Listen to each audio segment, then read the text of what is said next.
I'm getting close to being able to do a backflip, and it's my 48th birthday. If you told me that this would be the case 4 years ago, I would have told you were insane. But here's the thing. It feels like my body's moved into a time machine. I move better now at 48 than I did at 20, and I really feel like I'm just getting started making big improvements. 44, I felt ancient.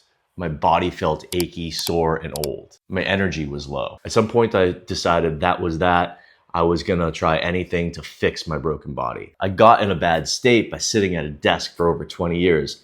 Yeah, I was sort of a weekend warrior and would try to stay fit, get my walks in, go climbing, try to hit the gym. But I just couldn't deny that year after year, my body just felt worse and worse. So I tried a bunch of stuff, and I'm gonna share what worked for me, so maybe you can steal it for you. Look, if you're watching this and you're over the age of 35, you probably know the feeling when you wake up in the morning and you just feel creaky, your knees don't move right, your back is a little bit something, everything just feels off. 20 years of desk work had completely disintegrated my body. I couldn't do a proper lunge, my back and hips were weak, my ankle mobility was trash. But then I walked into a jiu-jitsu gym for the first time at age 44. I got absolutely destroyed by old guys and kids, but I fell in love with the sport. It was awesome to fight and engage in combat in a relatively safe way. I mean, grappling isn't baking cookies, but you're not trying to kick each other in the head. Learning grappling techniques, engaging them, trying to put them to use in a combat sport setting, it awakened something in my brain. It was like flipping a switch I didn't even know existed. Sure, I got beat a lot and it was totally humbling, but it felt amazing. And what it really did for me to set me on a new path was grappling forced me to see and confront the limitations of my body that had taken over in the last 20 years of becoming a domesticated human being. There were simple movements like the penetration step that I just couldn't perform whatsoever because my knees, ankles, and back were trash. My hips couldn't rotate right, and so my knees took pressure in the wrong way, which at one point resulted in me getting a tear in a knee tendon. But for some reason, that didn't stop me. I decided to fix my body off the mats so I could get back on the mats and have fun rolling with my friends. So that was step one, was to find a sport that I could get obsessed with and that confronted me with my physical limitations. I recommend that you go out and find some sport that works for you. It could be pickleball, it could be acro yoga, you name it. Something that truly confronts you with the limitations of your body and the limitations of your mobility. But don't expect that sport to actually fix your problems. So this isn't about becoming the next world champion in some sport, but it's gotta be something that gets you excited to return multiple days a week. Workouts in the gym are fine, but they're kind of boring and they're not gonna motivate you to get better and better and confront huge limitations that you might have and you might not realize that only a true sport like a jiu-jitsu, like dancing, are really going to confront you with. And remember, don't expect the sport to actually be the mechanism to fix your body. It's only going to be the mechanism that gets you excited and confronts you with the problems that your body presents. When you get pain, when you get injury, it's because you put demands on your body that exceeds its ability. So then you've got to kind of go back into the lab and improve those abilities. So only when you rebuild the ability of your body and your joints beyond the demands of the sport, that's when you will then be free from injury. More on this on step 3.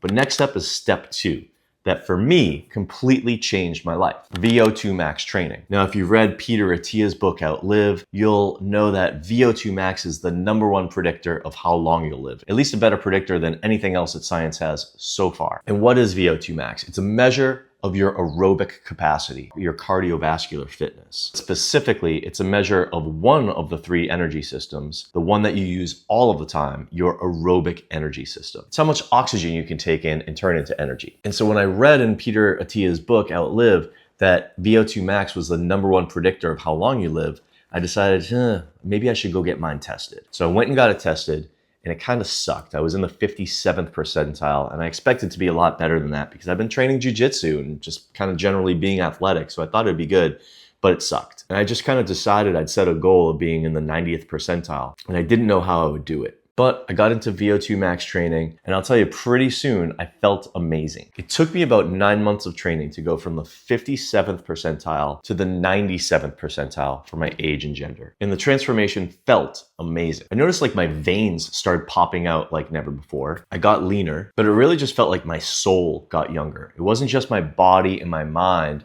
I had more energy, yeah, but I just felt more optimistic. When I popped out of bed in the morning, I felt ready and charged to go. When your VO2 max increases, everything in life becomes easier. The walk up those stairs seems quick and easy. Running down the street seems easy. Grabbing a bundle of groceries from the store and bringing them out to your car seems easier. So VO2 max training was definitely the number one thing that I felt made huge gains in the way I felt as a human being and the way I felt in my body. So go Google VO2 max testing, go get yours tested. It's usually most places who do DEXA scans also do VO2 max tests. It's like a 15-minute test. They start you on an incline treadmill walking. Every 2 minutes, they make it a little faster. It gets pretty hard. Then you have to stop. Then you're done. Then you get your VO2 max score. The last 5 minutes are kind of hard. See where you are and then set a goal to get in the top 10% at least for your age. Anyone can do it. Not only are you going to have more confidence that you're going to live a long time because it is the number one biomarker for longevity, but you're just going to feel better all along the way. All right, step 3, discover your own mobility revolution. I tried a bunch of things, but the thing that really worked for me was ATG. It's a system by knees over toes guy, Ben Patrick. And I just rebuilt my body from the toes upward. At the beginning, I couldn't even do a regular ATG split squat with just my body weight. Like 6 months later, I'm able to do this move, the ATG split squat, and add half of my body weight as well. Same thing with some other feats of strength like seated good mornings, which totally made my back bulletproof finally. Think of your body like an archery bow. It should be able to absorb and create a lot of power. My body went from like this cheap kid's archery bow from Walmart to what felt like a compound bow that a hunter could use. Now, there's not just one way to get this way, but I think ATG is the most accessible of all of the things I've tried. There are other things you can try too. Range of Strength by Lucas Hardy is awesome, as is range training by Keegan Smith. Now, I'm not just talking yoga,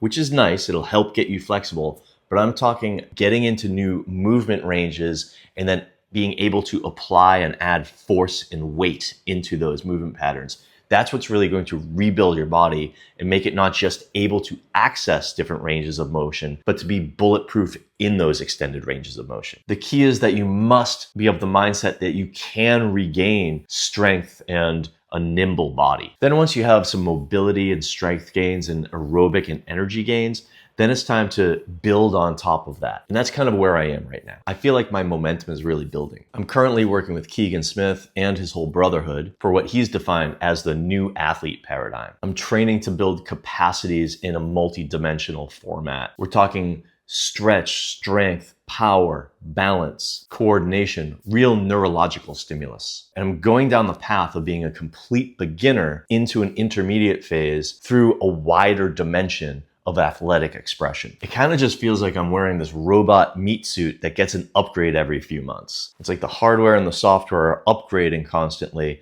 The momentum is building. I'm transforming and the community is super supportive. So here's your homework. Do one thing in this video and start now. Find that activity you can get obsessed with, get your VO2 max tested, figure out your path to mobility gains, something. Don't wait for Monday, don't wait for next month, start now. Drop a comment below, let me know what's one physical limitation that you have that if you could wave a magic wand, you'd fix today. If this hit you, hit the subscribe button, and we'll see you in the next one.